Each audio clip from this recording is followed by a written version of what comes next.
Okay, let me give you my honest views on university and college.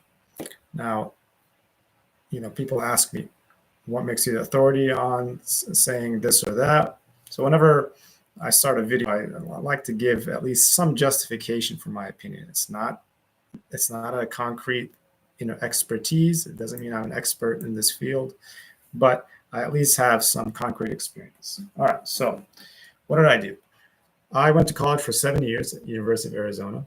After 4 years, of doing computer engineering, I felt like I didn't know nearly enough as I thought I would. So I opted to stay another year and get my computer science degree as well. After that ended, I felt like I didn't know enough at all. So I went into to get my master's. I got my master's in computer engineering.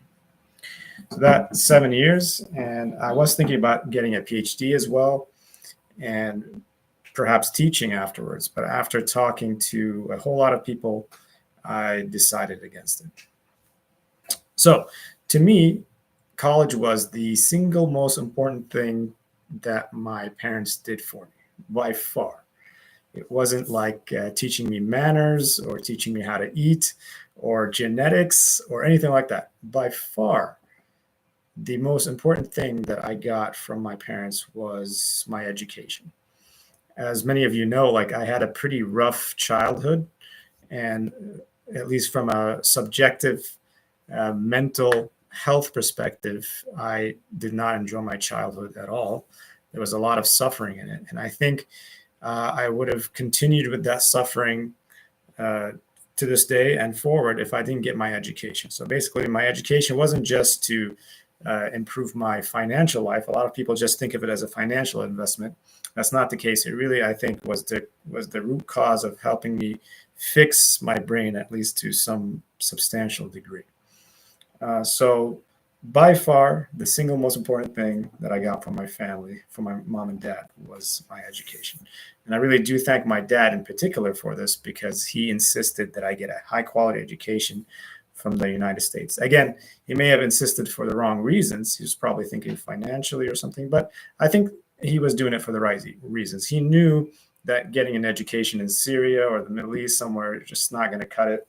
And like I needed like a high quality one. Okay, so does that mean college is right for everyone? So even though I had a fantastic experience and I learned a lot, and by the way, I should mention a lot of the learning that happened, at least for me in college, but I suspect this is the same for many other people as well. A lot of the happened outside the classroom, as it were. So obviously, I lived in the dorms for 3 years, and then I lived very close to campus for the other four, and I knew a lot of students, and I went to various discussions and did a lot of extracurricular activities.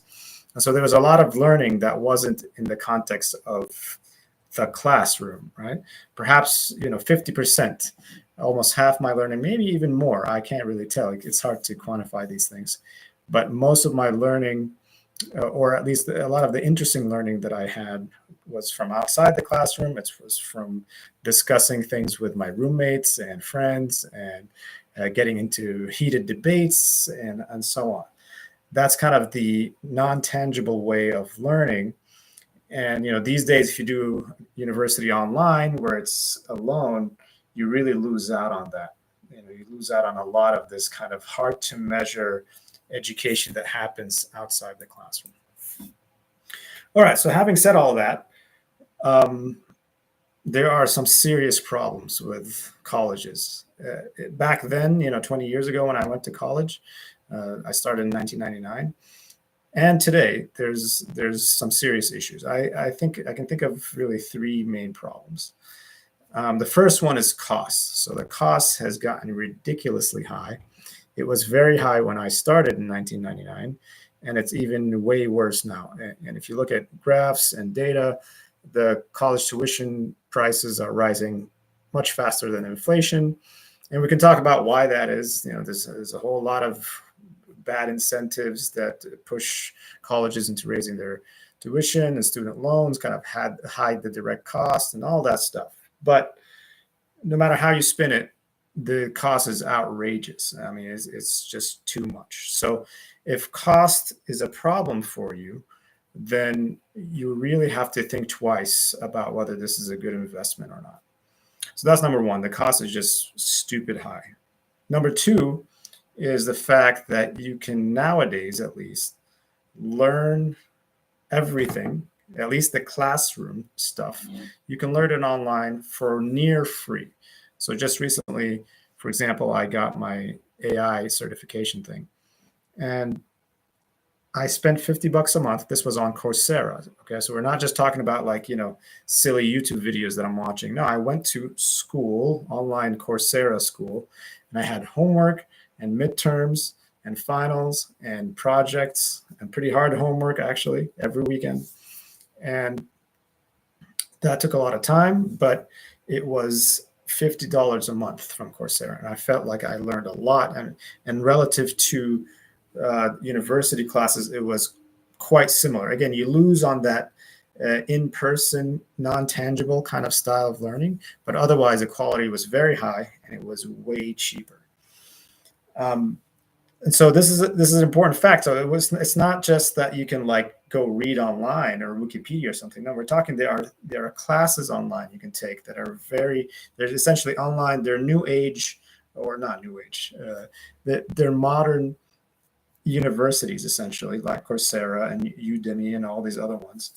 And they're really good and they're pretty cheap compared to tuition in normal colleges. So even despite that, I mean, there's knowledge for free, absolutely free, on Wikipedia and YouTube videos and elsewhere. And indeed, there's other things like MIT OpenCourseWare, where it's like they try to like open source some of their classes, which I've taken, and they've been excellent, absolutely free, and so on. So there's a lot of opportunity online. So two things so far. So the cost is very high, and then the knowledge is available these days online.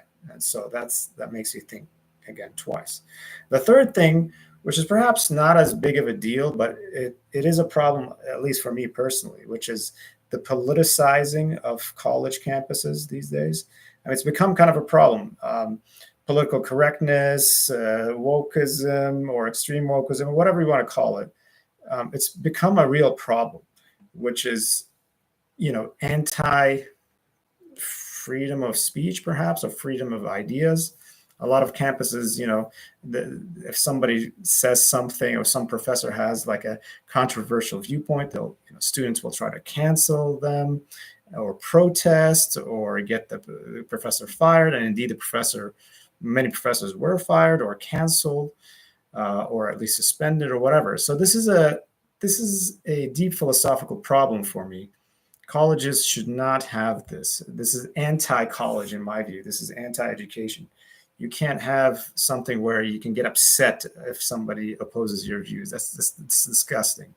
And this is kind of happening everywhere. I mean, at least in the big colleges. So you probably heard of the recent Harvard controversy where the president had to resign for political reasons, essentially, and so on. There's a lot of stuff like that, which is not good. And I don't know if that's getting worse or if it's just going through a phase and we'll get over it, but I don't know. So if you kind of care about that, that's another ding, I think, on colleges that a lot of people don't talk about, but it's important to consider, because I think a lot of students that at least secretly oppose this kind of thing, they don't like colleges for that reason, but they can't really say that in public because they might be shamed or whatever. So classically speaking, or like traditionally speaking, at least, conservative students don't like this style of political correctness on campus. So they might not like colleges for that reason.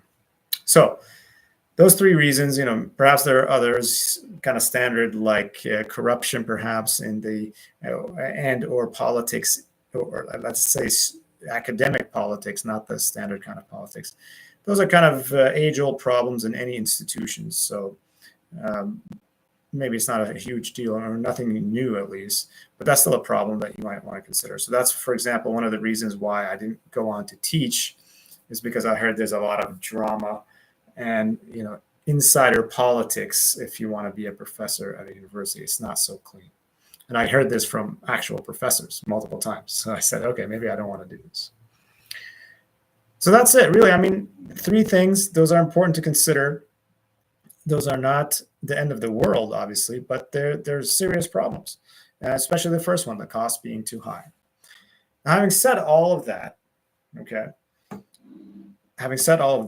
my intuition remains that if there is no other plan for you, if you don't have another plan of some sort, maybe you want to start a business, maybe you want to team up with some other students to do something outside of school or something like that, and maybe drop out of college, fine. I mean, if you have some concrete plan, maybe you want to go to the military, maybe you want to, become a nun or something, or a priest, whatever it is.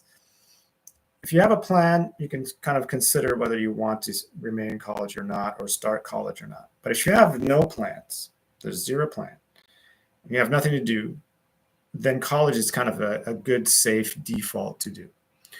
And this becomes even more relevant if somebody's paying for your college. So if your parents or your government or whatever else is paying for your college, so you don't have to take on enormous student debt or finance it yourself by working after hours or whatever, if that's the case, then it makes a lot of sense to just go to college. Even if you don't know what you want to do, you can go to college, learn, and then figure it out later. It kind of buys you some time. So outside of that, though, there are other options in life. So college doesn't have to be the only thing. A lot of times these days, it's seen as the only option possible, and that's not true. I think that's a little bit of panic happening on the side of the parents, where they want to make sure their kids get the best life, and they just don't think very deeply, and they just see, what is everybody else doing? Oh, you got to go to school, you got to go to school, you got to go to college, you got to go to college. But there's some other things, like trade school, for example, is not a traditional college. You go learn a trade. Like the common ones are like construction or plumbing or HVAC, which is kind of heating and cooling installation, or whatever else, car mechanic. Those are trade schools. They're typically much shorter, let's say 1 year, and you learn a trade, and you just graduate from that and start making money, and then you can, climb the ranks that way. And that could be quite profitable. It's not necessarily a low income kind of situation. So that's also possible. Again, if you want to start a business and you have a solid plan, that makes sense. If you want to go to the military, that also makes sense, to not go to school. So there are other avenues. It doesn't have to be college. Okay, one last thing I'll mention is, at least for my field, which is computer engineering, it's become extremely difficult for recent college graduates. So I'm pretty plugged into that sphere. And people who are graduating with computer engineering degrees or computer science degrees these days are having an exceedingly difficult time getting jobs. Of course, if you try hard enough, you'll get the job. Obviously, you'll find something. But in general, it's not nearly as easy as it was, let's say, 20 or 30 years ago. So it's not a guarantee anymore. You go to college for 4 years, and computer engineering is pretty hard, math and otherwise. And then you feel like, okay, you've worked for 4 years, you deserve something. Graduate, nobody hires you. That's rough. That's honestly pretty rough. And so I feel for these recent college graduates and kids going to school expecting something, then they graduate. They have student debt now, perhaps, but then they can't find a job. That makes them very angry, understandably so. And so that's probably happening in other fields. I'm not privy to those things, but I would guess that's probably happening also in some other fields as well. But computer engineering in particular has become oversaturated, so it's a particular problem. Perhaps we can discuss that in another video. All right, that's all for now. See you later.